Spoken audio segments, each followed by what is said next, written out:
Shalom, sahabat-sahabat yang dikasih Tuhan Yesus Kristus. Jumpa kembali dalam Reading Bible Time. Malam ini kita akan baca firman Tuhan dari 2 Tawarik 5 hingga 2 Tawarik 6. Sebelumnya, marilah kita bersatu dalam doa, memohon pimpinan dan pengurapan dari Roh Kudus. Mari kita satu dalam doa. Tuhan, kami mengucap syukur Tuhan segala sesuatu yang boleh kami kerjakan dari pagi hingga malam hari ini. Engkau Tuhan yang terus melihat, Engkau Tuhan yang terus memperhatikan. Terima kasih Tuhan, kami rindu Tuhan untuk duduk diam, mendengarkan firman-Mu Tuhan, sehingga menjadi kekuatan bagi tubuh jiwa kami Tuhan. Kami rindu Tuhan, berbicaralah lewat pembacaan firman Tuhan dari 2 Tarik 5 hingga 6. Engkau yang mengurapi dan Engkau yang memberkati Tuhan, saudara kami Tuhan, Michael yang akan membacakan firman Tuhan malam hari ini. Diberkatilah mulut bibirnya Tuhan, diberkatilah hati dan pikirannya yang akan membawa juga renungan. Terima kasih Tuhan, kami ucapkan syukur dan kami memberkati Tuhan. Jalannya Reading Bible Time malam hari ini, setiap device yang dipakai, jaringan yang dipakai, biarlah Tuhan Engkau yang memberkati menjadi amat lancar dalam nama Tuhan Yesus. Terima kasih Tuhan, kami mengucap syukur. Haleluya, amin. Silakan Michael. Oke, thank you Kanina. Oke teman-teman semua, kita akan melanjutkan pembacaan firman Tuhan kita dari 2 Tawarik 5 dulu. 2 Tawarik 5. Maka selesailah segala pekerjaan yang dilakukan Salomo untuk rumah Tuhan itu. Kemudian Salomo memasukkan barang-barang kudus Daud, ayahnya, dan menaruh perak, emas, dan barang-barang itu di dalam perbendaharaan rumah Allah, pentahbisan bait suci. Tabut perjanjian dipindahkan dan kemuliaan Tuhan memenuhi bait suci. Pada waktu itu, Salomo menyuruh para tua-tua Israel dan semua kepala suku, para pemimpin puak orang Israel, berkumpul di Yerusalem untuk mengangkut tabut perjanjian Tuhan dari kota Daud, yaitu Sion. Maka pada hari raya di bulan ketujuh, berkumpullah di hadapan raja semua orang Israel. Setelah semua tua-tua orang Israel datang, maka orang-orang Lewi mengangkat tabut itu. Mereka mengangkut tabut itu dan kemah pertemuan dan segala barang kudus yang ada di dalam kemah itu. Semuanya itu diangkut oleh imam-imam dan orang-orang Lewi. Tetapi Raja Salomo dan segenap umat Israel yang sudah berkumpul di hadapannya berdiri di depan tabut itu dan mempersembahkan kambing domba dan lembu sapi yang tak terhitung dan tak terbilang banyaknya. Kemudian imam-imam membawa tabut perjanjian Tuhan itu ke tempatnya. Di ruang belakang rumah itu, di tempat Maha Kudus, tepat di bawah sayap kerub-kerub. Jadi, kerup-kerup itu mengembangkan kedua sayapnya di atas tempat tabut itu, sehingga kerup-kerup itu menudungi tabut serta kayu-kayu pengusungnya dari atas. Kayu-kayu pengusung itu demikian panjangnya, sehingga ujungnya kelihatan dari tempat kudus yang di depan ruang belakang itu, tetapi tidak kelihatan dari luar. Dan disitulah tempatnya sampai hari ini. Dalam tabut itu tidak ada apa-apa selain dari kedua loh yang ditaruh Musa ke dalamnya di Gunung Horeb, ketika Tuhan mengikat perjanjian dengan orang Israel pada waktu perjalanan mereka keluar dari Mesir. Lalu para imam keluar dari tempat kudus. Para imam yang ada pada waktu itu semuanya telah menguduskan diri lepas dari giliran rombongan masing-masing. Demikian pula para penyanyi orang Lewi semuanya hadir, yakni Asaf, Heman, Yedutun, beserta anak-anak dan saudara-saudaranya. Mereka berdiri di sebelah timur mezbah, berpakaian lenan halus dengan caracap, gambus, dan kecapinya, bersama-sama 120 imam peniup nafiri. Lalu para peniup nafiri dan para penyanyi itu serentak memperdengarkan paduan suaranya untuk menyanyikan puji-pujian dan syukur kepada Tuhan. Mereka menyaring suara dengan nafiri, caracap, dan alat-alat musik sambil memuji Tuhan dengan ucapan, sebab Ia baik, bahwasannya untuk selama-lamanya kasih setianya. Pada ketika rumah itu, yakni rumah Tuhan, dipenuhi awan, sehingga imam-imam itu tidak tahan berdiri untuk menyelenggarakan kebaktian oleh karena awan itu, sebab kemuliaan Tuhan memenuhi rumah Allah. 2 Tawarik 6. Pada waktu itu berkatalah Salomo, Tuhan telah memutuskan untuk diam dalam kekelaman. Sekarang aku telah mendirikan rumah kediaman bagimu, tempat engkau menatap selama-lamanya. Tuhan menepati janjinya kepada Daud. Kemudian berpalinglah raja lalu memberkati seluruh jemaah Israel. Dengan sedang segenap jemaah Israel berdiri, ia berkata, Terpujilah Tuhan, Allah orang Israel, yang telah menyelesaikan dengan tangannya apa yang difirmankannya dengan mulutnya kepada Daud ayahku demikian.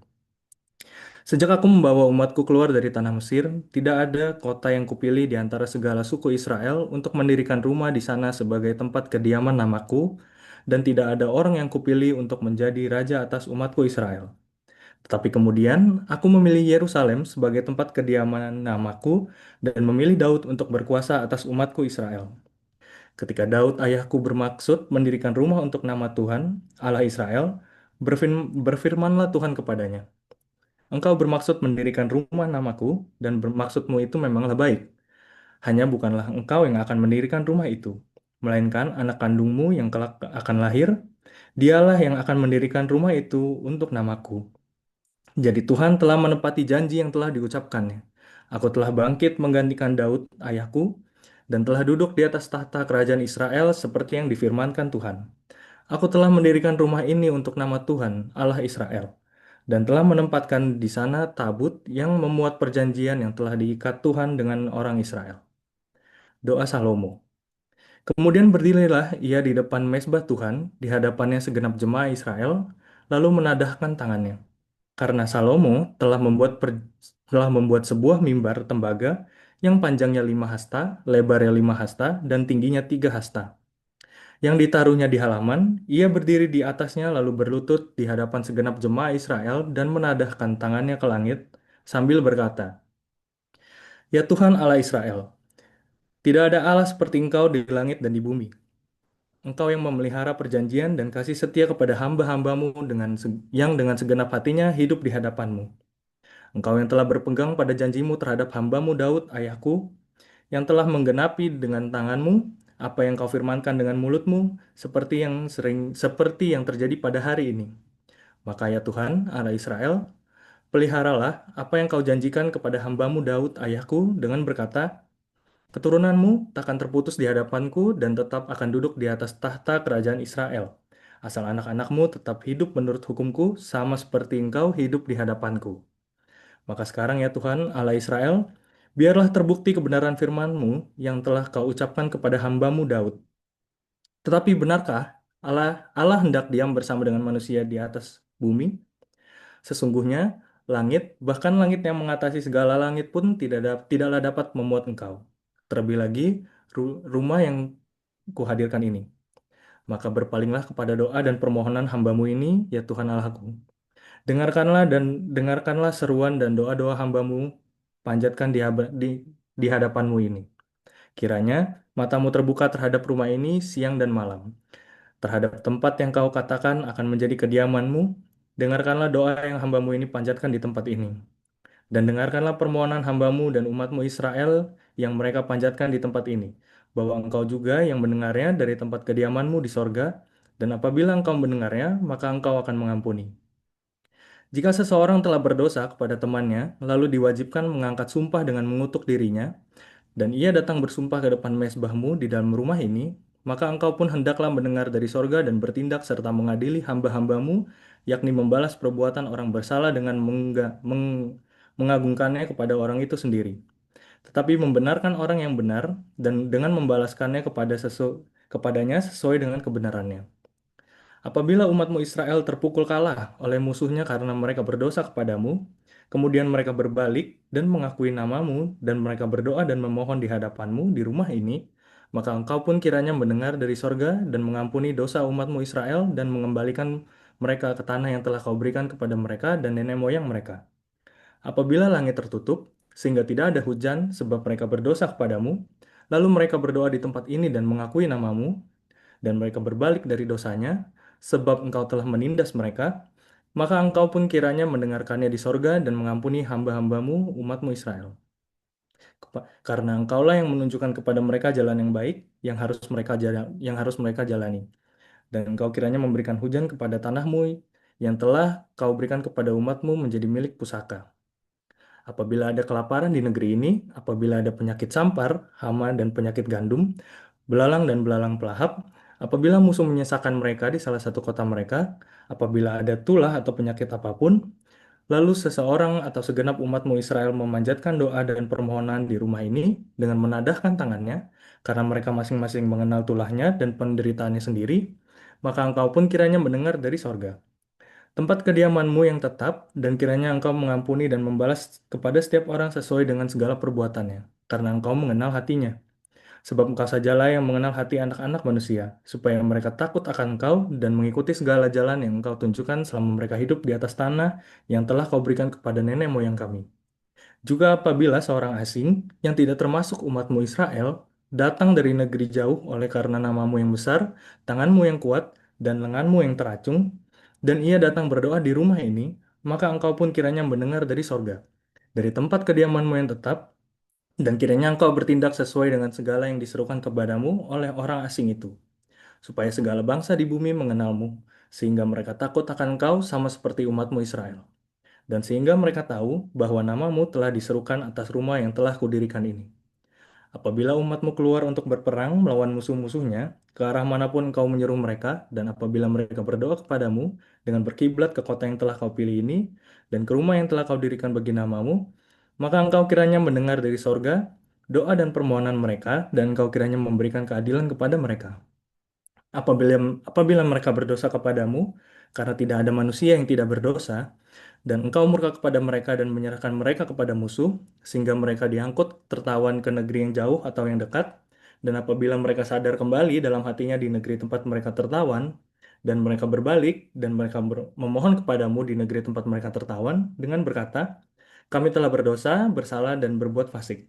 Apabila mereka berbalik kepadamu dengan segenap hatinya dan dengan segenap jiwanya di negeri orang-orang yang mengangkut mereka tertawan, dan apabila mereka berdoa kepadamu dengan berkiblat ke negeri yang telah kau berikan kepada nenek moyang mereka, ke kota yang telah kau pilih dan ke rumah yang telah kau dirikan bagi namamu, maka engkau kiranya mendengarkan dari sorga, dari tempat kediamanmu yang tetap, kepada doa dan segala permohonan mereka, dan kiranya engkau memberikan keadilan kepada mereka, dan engkau kiranya mengampuni umatmu yang telah berdosa kepadamu.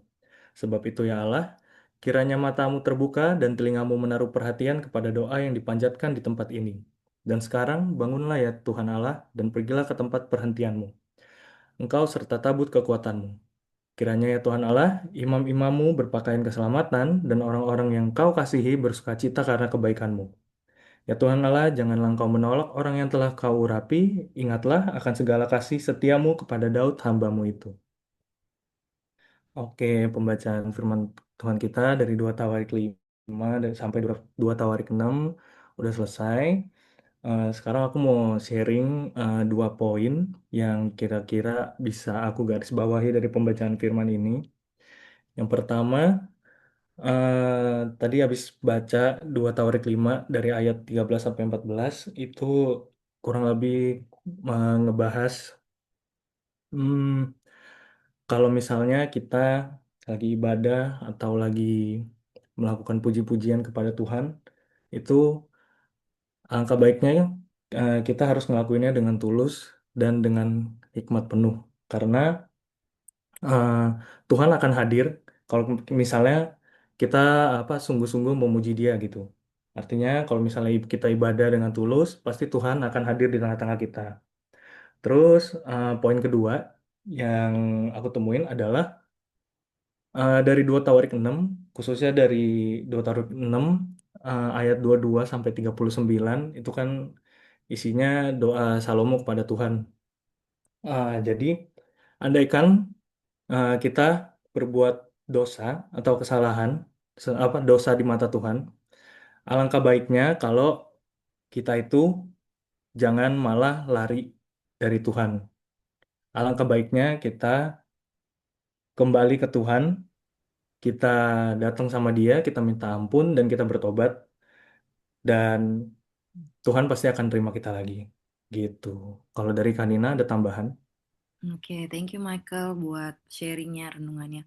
Kalau buat aku, ya bener banget yang kamu bilang ya, ketika kita puji-pujian, penyembahan gitu ya, dari dua Tawarik 5 ayat 13-14 yang kamu highlight, itu Tuhan hadir ya, kita boleh lihat tadi baca luar biasa banget Tuhan kita.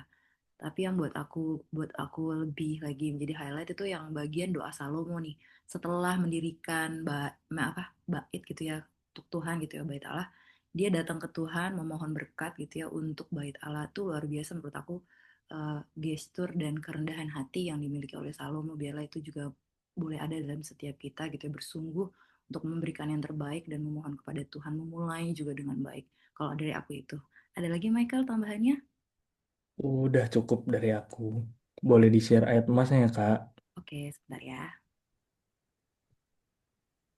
Silakan Mike.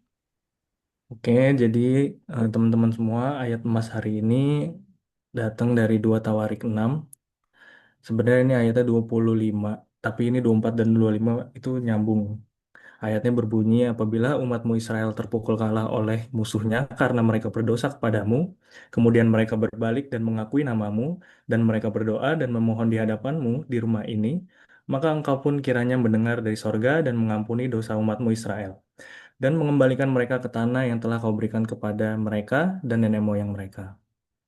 Oke, semuanya untuk menutup pembacaan firman hari ini, mari kita bersatu di dalam doa.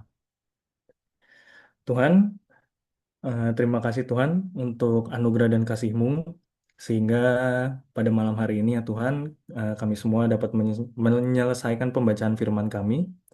Terima kasih juga karena pembacaan firman ini, Tuhan mengingatkan kami untuk sungguh-sungguh dalam melakukan ibadah dan puji-pujian terhadap-Mu, agar Tuhan bisa hadir di tengah-tengah kami ketika kami sedang melakukan puji-pujian maupun ibadah. Selain itu juga ya Tuhan, ajari kami untuk selalu menaruh Tuhan sebagai inti dan pusat di dalam hidup kami. Tuhan, kami akan melanjutkan sisa aktivitas kami pada malam hari ini. Kami serahkan sisa hari ini kepadamu ya Tuhan. Terpujilah nama Tuhan Yesus. Haleluya. Amin. Amin. Thank you Michael. Thank Demikianlah you. Demikianlah pembacaan firman Tuhan pada malam hari ini dalam Reading Bible Time. Kita akan berjumpa kembali esok malam tanggal 2 September di jam dan waktu yang sama. Bagi sahabat-sahabat yang mendengarkan via YouTube, boleh ingin lebih tahu lagi tentang Reading Bible Time atau GBI Dwelling, boleh menghubungi kami di 0877 804 94771 atau boleh cek di Instagram kami GBI_Dwelling. Tuhan Yesus memberkati. Sampai jumpa esok malam. Shalom. Shalom. Halo, Livia. Bye. Halo. Dadah.